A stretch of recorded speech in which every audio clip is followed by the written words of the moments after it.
Hi, everyone, and welcome back to a new episode of the Rectified Podcast. Today, my guest is Christina Shaya, founder of Toon Olive Oil, and I'm so excited to talk about olive oil because I love it so much. Welcome, Christina. Thank you so much, Sandy. So happy to be part of Rectified and today's chat with you. Mhm.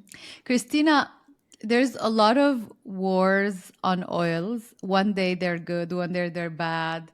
One day you should use canola oil, one day you shouldn't use canola oil, seed oils, I don't know what oils, but the only oil that comes from a plant and that was always recommended and there was never any controversy around it is olive oil.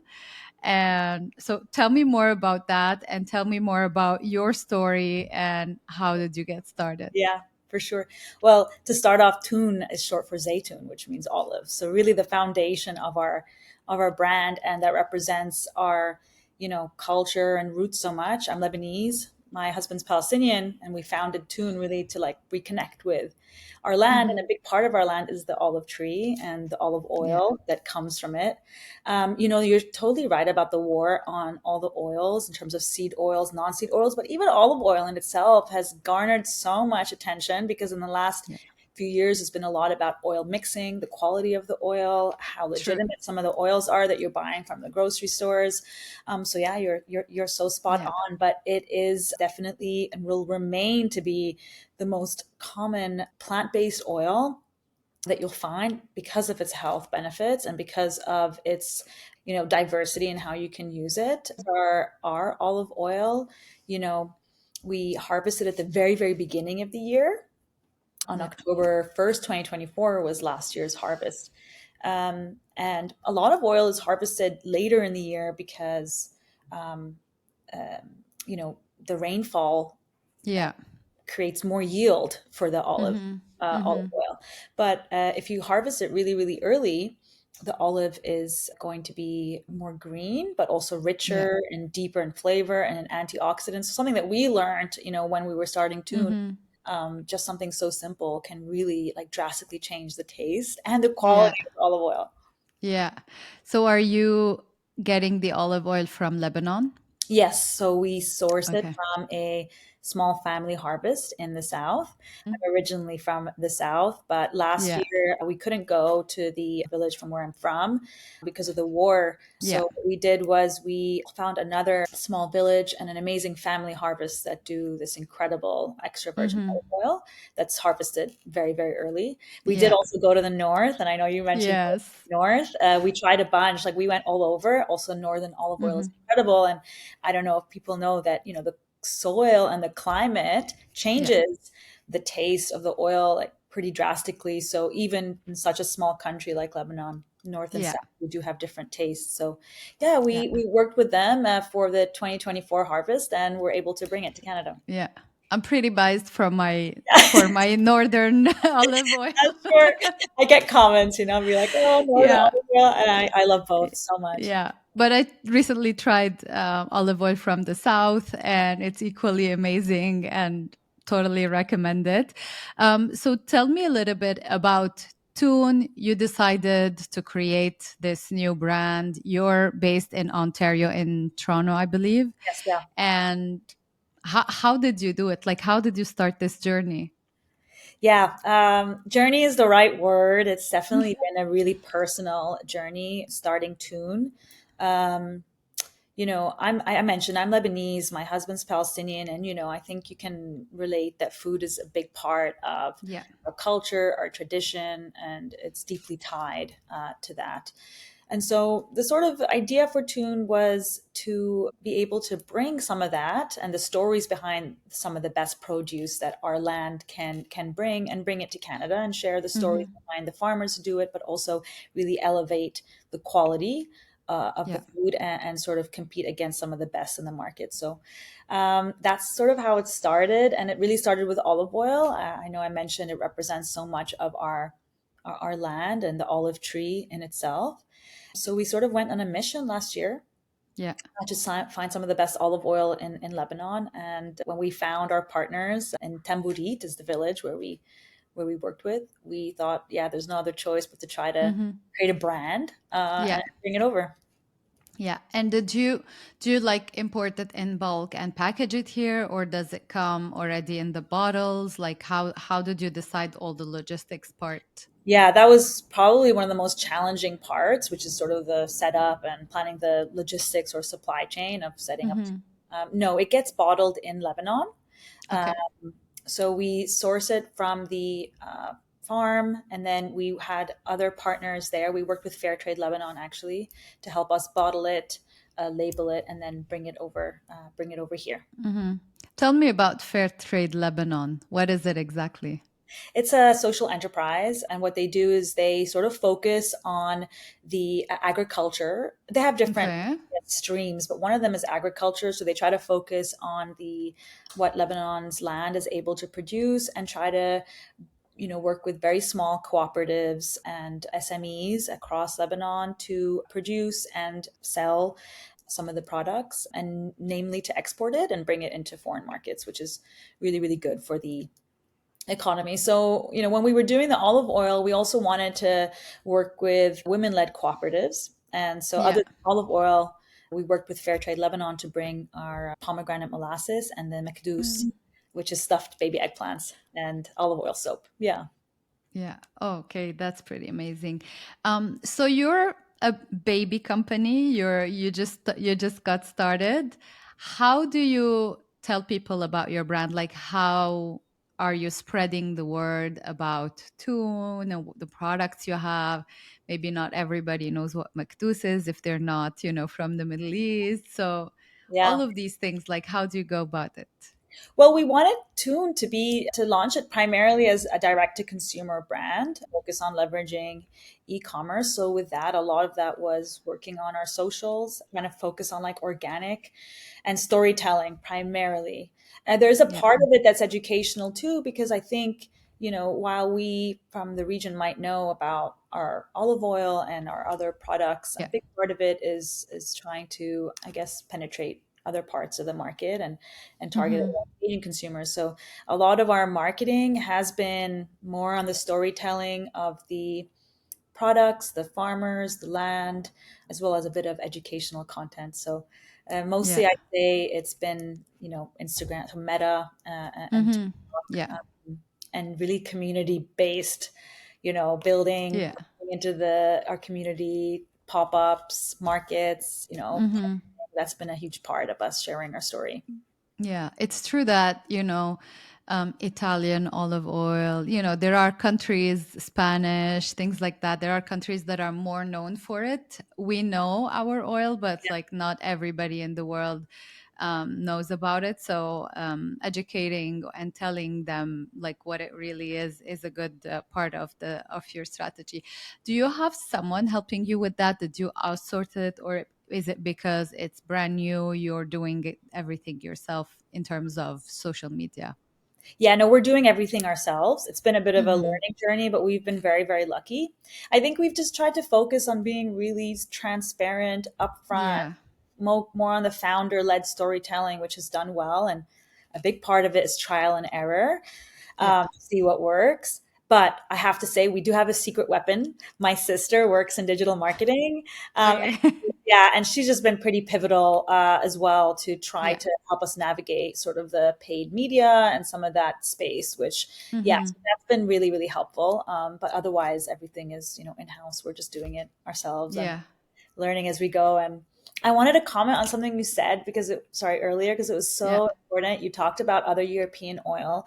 Because sometimes, the question to us is like, wait, why did you start? Like, what was the problem you're solving in the market when you started Toon? True. You can find Lebanese olive oil if you go to, or Palestinian olive oil maybe in some of the markets. But I know that you believe you have in northern parts some of the best olive oil in the world in Lebanon. Yeah. We do too, and we wanted to elevate it to the same way that Hmm. Spanish, Greek, Italian olive oil can be elevated in so many Yeah. stores. So that was sort of the idea Yeah. behind building a premium brand. I see it also as like a social cause, like you're helping Right. farmers, you're helping women in more like rural areas. Let's say it's not in the heart of Beirut, it's more in the south where they're going through a lot of difficulties also lately. So there's the social component of you giving back to your country and to your origins and all of that that plays a role. You're not necessarily solving a problem for the consumer, but you're solving something that's happening in the society in the region. So that could be seen from that angle too, Yeah, right? 100%. Yeah, no, you're spot Hmm. on.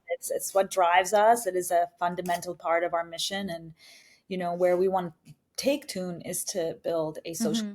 enterprise, and Yeah. to eventually achieve B Corp certification and really, really work on giving back to the communities, even in a much more structured way. So that's where we want to take it.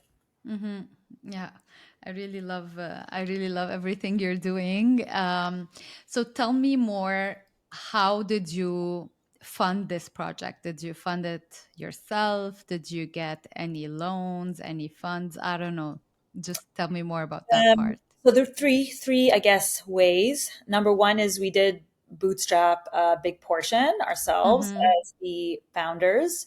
Second is we did take a loan, a small Yeah. business loan.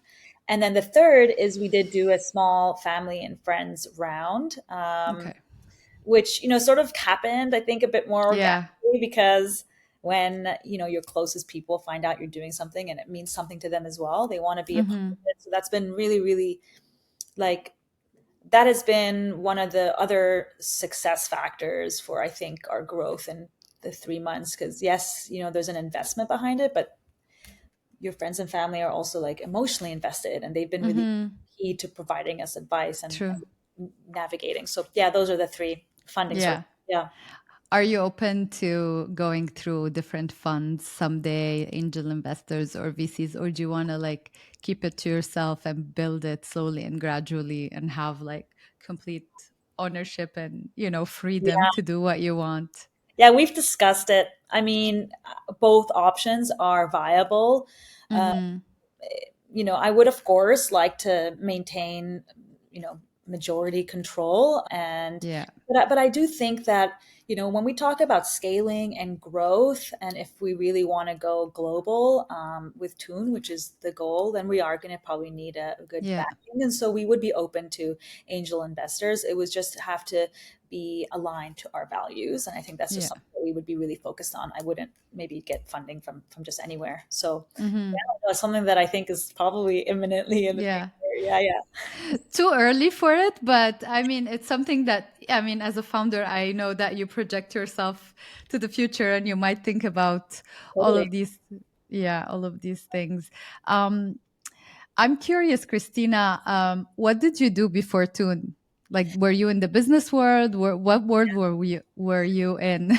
Yeah, I was in a very different world. Yeah, I was a management consultant, so I am a Okay. risk professional by trade. I spent 10 years within risk management and internal audit. Yeah. I know a lot of people, like my closest friends and my sister, they do risk Okay, management. okay, good. So So I know how it works. Yeah. you know stories. Yeah, no, I did that for 10 years. I worked for big multinational Hmm. consulting firms, and I guess what I mainly did was I did a lot of advisory for large organizations, large programs on how to better manage their risk and how to Mm, reduce uncertainty, which is yeah. so funny because that's pretty much the opposite of what you need Exactly. when you start a business. You pretty much need a lot of risk taking and there's a Yeah. lot of uncertainty, but at the same time I do believe that that career set me up as well, Yeah. because in the space I was in, you really have to study so much of what you're working on and be able to Hmm. provide the right advice and strategy, do a lot of strategy. So yeah, that's what I did. Yeah. I was in the Emirates and then I worked here, and then just last year Hmm. I left that behind and started Tune.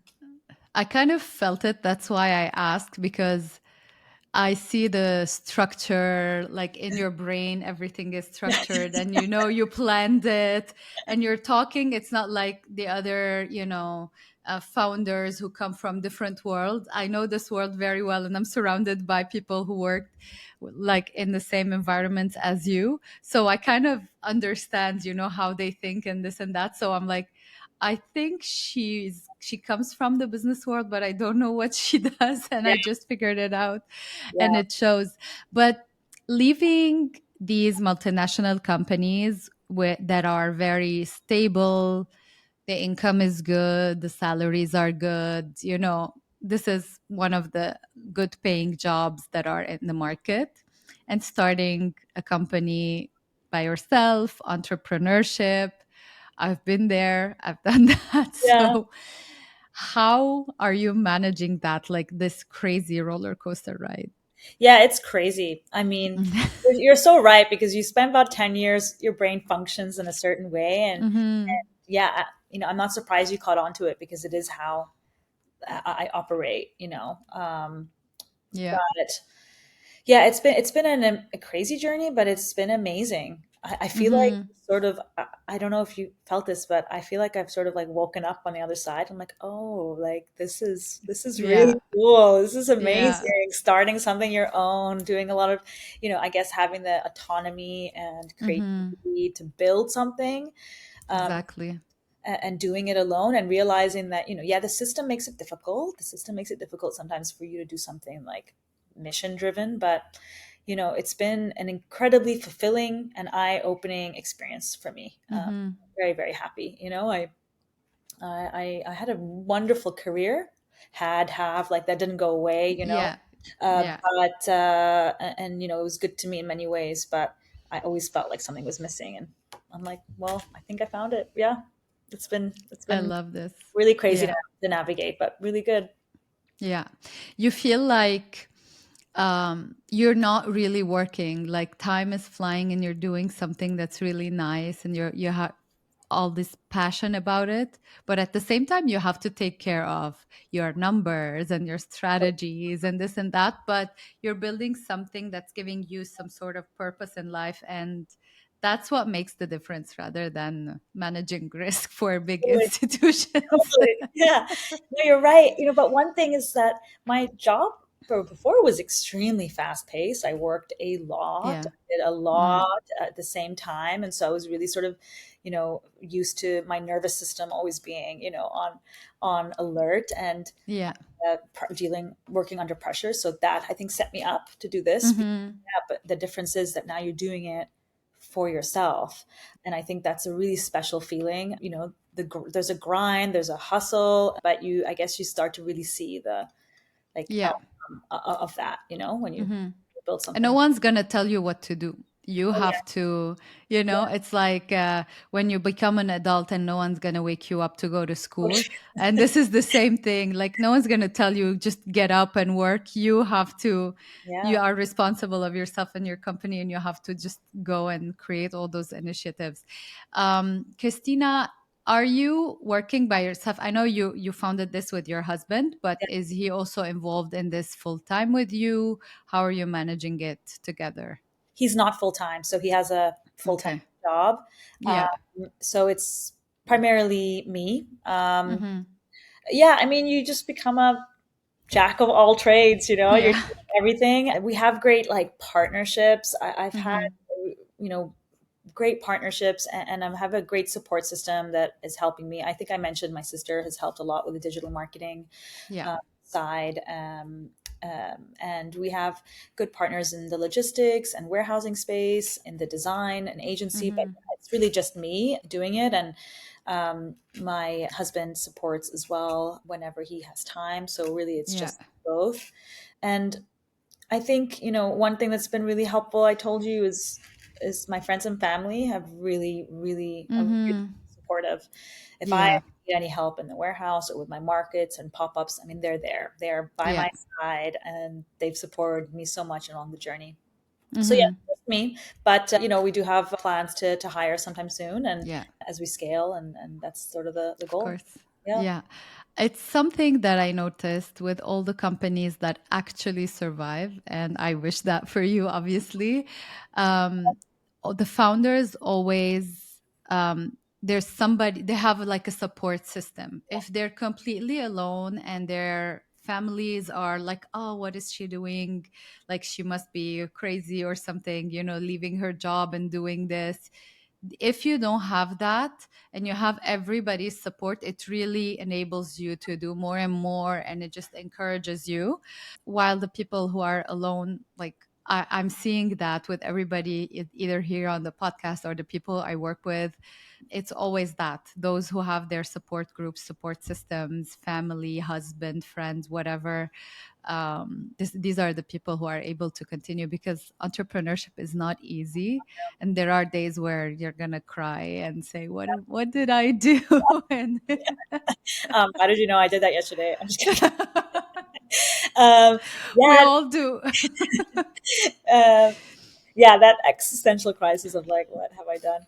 No, it's Yeah, you're right. You're right. I mean, they have been. I'm not just saying this. They've been like a yeah. huge part of our success, and I say that because we've been 3 months in, and I'm like, we're like doing great. I'm hitting Hmm. all our targets, and I'm very, very proud. But they are the real pillar behind it. And one thing that's been helpful is, to your point about having support system, is having people who will be honest with you, uh Yeah. and to get feedback constantly. We're Hmm. constantly asking for feedback on anything pretty much I'm doing, whether it's as simple as posting or getting into a partnership with Yeah. another brand or company. Yeah, they're behind Hmm. all of it. They're either just like, no, like, don't do that, and come back Yeah. fast, or they're like, giving me edits and feedback. That's been Hmm. huge. Yeah.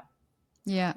Do you have plans on going into retail, or do you plan to stay direct to consumer for now and then figure things out later?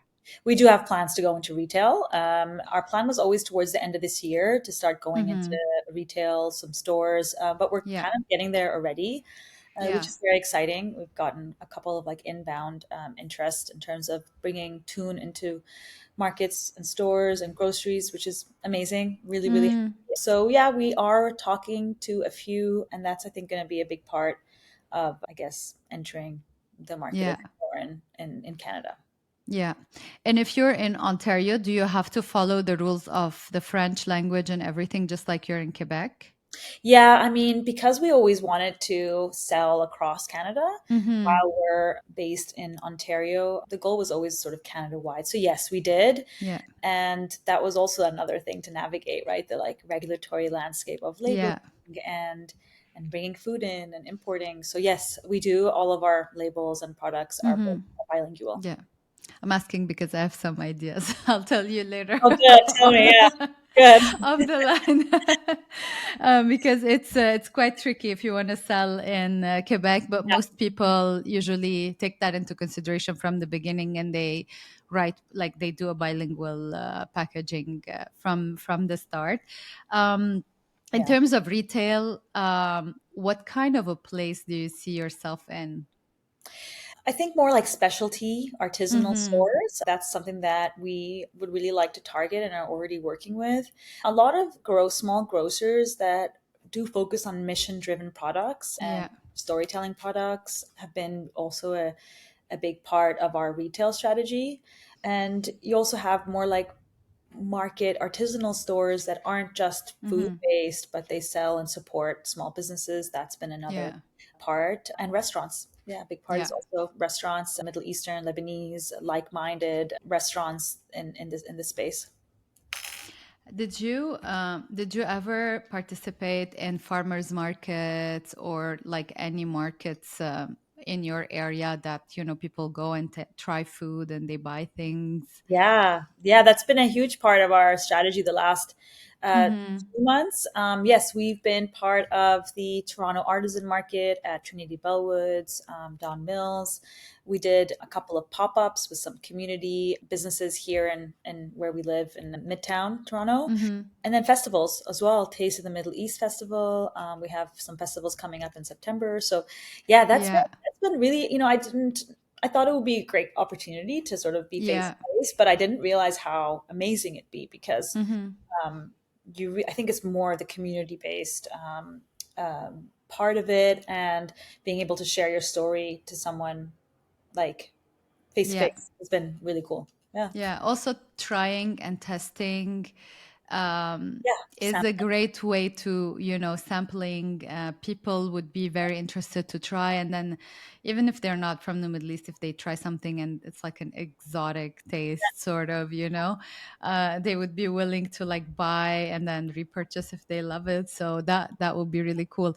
Plus, I see nowadays there's a lot of trendy stuff that come from our regions. Like there's a lot of stuff that are made with Lebanese and za'atar, Yeah, and and totally. olive oil goes on it. Getting more popular, which is what Yeah, we want. One thing that's been so successful in our markets is our mekdous, the stuffed yeah, baby plants, because it's a little unique for some yeah, people. They haven't really seen that before. Like, what are yeah. these tiny eggplants that you have in a It's jar? rare. Yeah, But once people try it, I mean, it's almost immediately they're buying because it's something really like unique. So yeah, you're yeah, right. yeah. And I think as a business, we shouldn't be shy to sample. That's a big part Exactly. of Exactly. yeah, Even the olive oil, there's a lot of people who like just to try the yeah, taste and everything. So, yeah. yeah, that's pretty I can, amazing. I can tell whenever they're olive oil connoisseurs because Yeah. we like to offer bread in case, but I can tell right away because they like no to bread and then they sniff it. Yeah. Like wine. Yeah. And then they sniff it again. They're like, and they're like, oh yeah, Mm. that's good. I'm like, okay. Yeah, pretty cool. Christina, tell us where people like our audience can find you. Yeah, you can find us online. Toonfoods.com is our website. We sell all across Canada, and we have local delivery in the GTA. We're starting to enter some retail and restaurants, so stay tuned. We'll share that. But Hmm. you can find us also at Souk Tabouleh. And we're in a bunch of pop-ups coming up from July all the way to September. I usually post that on Instagram, but Hmm. we'll be selling in person as well and have Yeah, market prices there. yeah. So follow them on social media to Yeah. be, Well, to understand. yeah, at Toon Olive Oil on Instagram and on TikTok, and we pretty much update every few days. Perfection. You also have a promo code for the audience. Yes, I do. I do use code Rectified for a promo code. We're offering 15% off on anything on Awesome. Toon Foods. Yeah, I mean, honestly, it's been like amazing chatting with you. This has been like a really, really great convo. Perfect. Thank you, Christina, for being a guest on the podcast. And to all the listeners, I'll be back next week with a new episode.